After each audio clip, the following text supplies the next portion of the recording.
Great. Joining us now, former British Colonel Richard Kemp. Richard, there he is. And Richard has a great sense of humour as well, and always has. And unfortunately, we're not going to get much of that this morning because it is a very serious topic we're talking about. But Richard, always great to have you here on Outsiders. Want to ask you about the Gaza peace plan. How likely is it to succeed? What is Hamas playing at with this kind of, oh, yeah, don't worry, we will release the hostages, but dancing around the other issues? Where do you think we are and where are we going, Colonel Kemp? Well, I think my first rule of anything is whatever Hamas say or whatever any other jihadist terrorist groups say, don't believe them. Yeah. Part of their doctrine is called Taqiyah, which is lying in order to deceive your enemy, and it's not just legitimate, it's required in their doctrines. It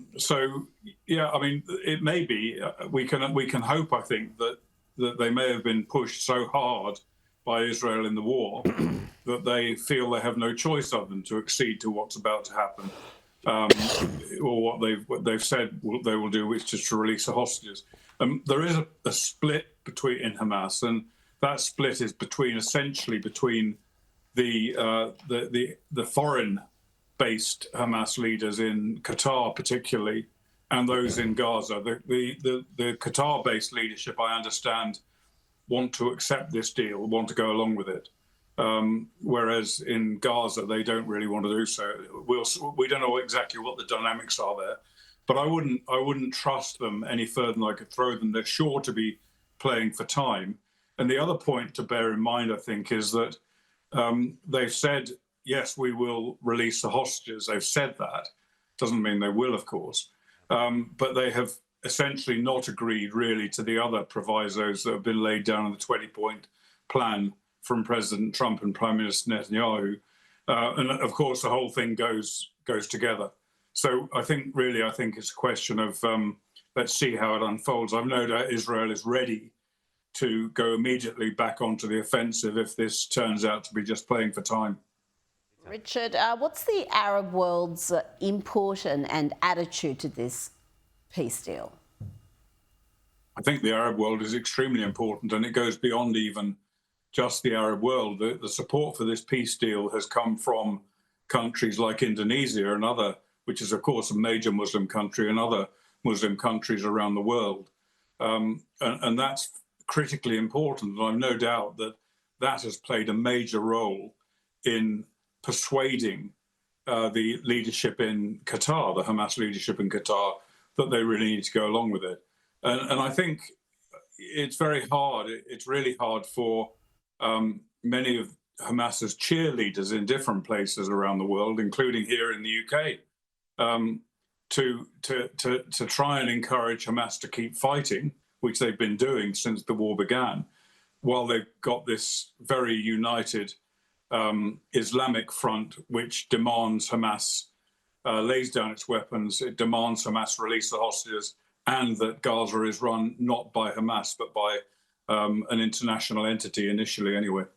James. Colonel Kemp, you mentioned just a moment ago supporters of Hamas in the West. One of the things that has absolutely struck me is the way now with Hamas now isolated largely in the Arab world, which I think no longer sees Palestine as a cudgel with which it can beat the West. The way there are so many in the West who are cheerleading against this deal and who are, giving only the most grudging satisfaction to the Trump administration. What is the, in the UK, tell us about the mood there. We saw those horrific protests against the flotilla being stopped just after that Manchester terror attack. What is happening in Western liberalism that it seems to be still supporting Hamas?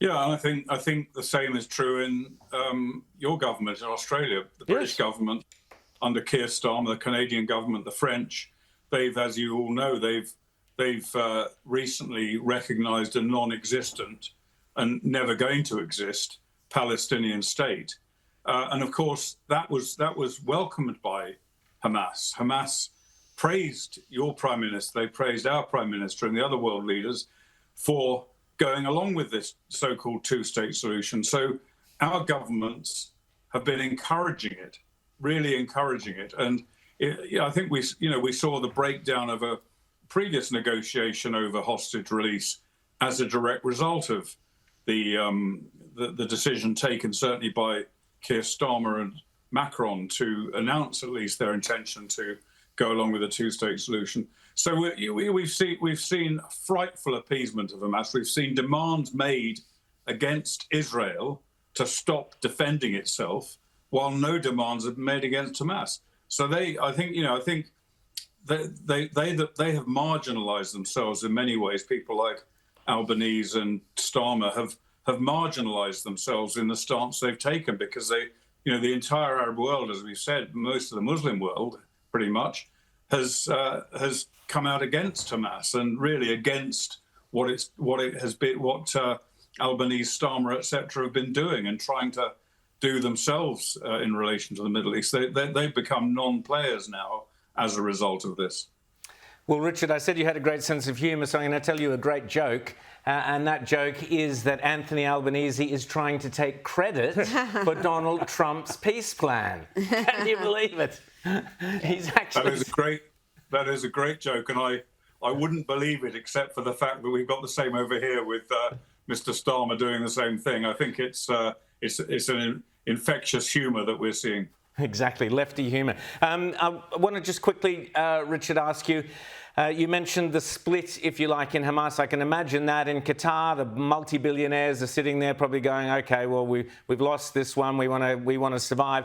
But in Gaza itself, many of the Hamas leadership have been killed. So the Hamas leadership there presumably is the young hotheads, absolute ideologues, brought up, through all the Anwar teaching, determined to go to the death, some glorious martyrdom or whatever. So Israel will presumably, if this thing falls over, which I'm sadly anticipating it is going to have to move very, very fast to get in there and finish the job. Is that kind of how you see things playing out if Hamas don't come through? Yeah, absolutely. And I think that there's no question Israel is ready for this. Israel have been dealing with these people for many, many years.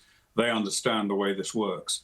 They're not going to pull out until they've got what they need, really. And particularly they're not going to pull out anywhere, really, until all the hostages have been released.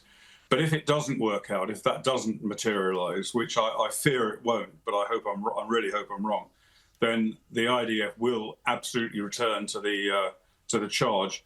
And Hamas really in Gaza have two options. They can either surrender the hostages, lay down their weapons, melt away into the background, or even leave Gaza, or they can keep fighting and get killed, because that's what will happen. They will die or be captured if they carry on fighting. And one other point I think to be aware of is that there seems now, in the last day or so, there seems to be a stronger uprising among one or two of the clans inside Gaza, the non-Hamas clans against Hamas. And I think quite a few Hamas terrorists have been killed in the last 24 hours or so by some of these people. So it may be that we're seeing, some of the non-Hamas elements in Gaza getting hope that they're going to have this war stop, seeing the resistance by Hamas and taking things into their own hands as well, which might help push things in the direction that we need them to go in. Not before time, one might have thought. Richard Kemp, Colonel Richard Kemp, always great to chat to you. Thanks so much for coming on Outsiders.